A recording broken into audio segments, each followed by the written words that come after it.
الحمدللہ وکفی وسلام علی عبادہ الذین اصطفی۔ حدیث نبی قال رسول اللہ صلی اللہ علیہ وسلم الوحدۃ خیر من جلیس السوء، برے ہم نشینوں کے ساتھ بیٹھنے سے تنہا بیٹھنا بہتر ہے۔ ہم نشین مطلب دوست یا وہ لوگ جن کے ساتھ آپ اٹھتے بیٹھتے ہیں۔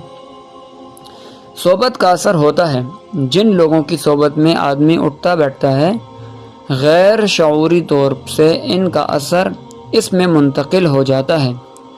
اسی وجہ سے حدیث بالا میں فرمایا گیا کہ آدمی اپنی بیٹھک صحیح لوگوں میں رکھے، اگر صحیح بیٹھک نہ ملے تو اب تنہا ہی بیٹھ جائے، اور شریعت نے اس کی اجازت نہیں دی کہ یہ غلط قسم کے لوگوں کے ساتھ بیٹھ کر اپنے اعمال و عقائد کو خراب کر لے۔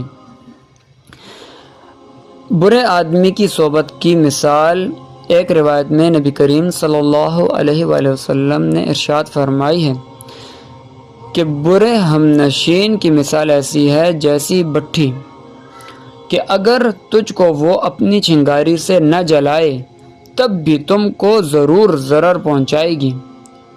خلاصہ یہ ہوا کہ ایسے لوگوں کی صحبت جس سے آدمی اللہ تعالیٰ کی یاد سے غافل ہو، بہتر ہے کہ تنہا ہی بیٹھ کر اللہ تعالیٰ کی قدرت و ذات پر غور کرتا رہے۔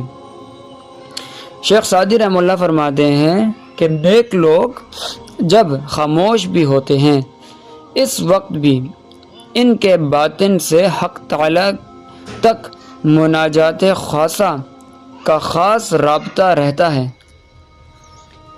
اس حدیث سے معلوم یہ ہوتا ہے کہ انسان کو چاہیے کہ اچھے دوست بنائے، اچھے لوگوں میں اٹھے بیٹھے اور اچھائی سیکھے اور اچھائی سکھائے۔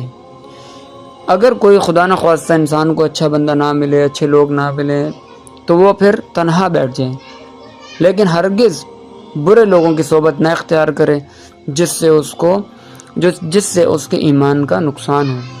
اللہ تبارک و تعالی ہمیں برے لوگوں سے، برے کاموں سے اور برائی کے راستے سے محفوظ رکھیں اور ہمیں نیکی کی طرف ہمیشہ قائم رکھے۔ وآخر الدعوانا ان الحمد للہ رب العالمین۔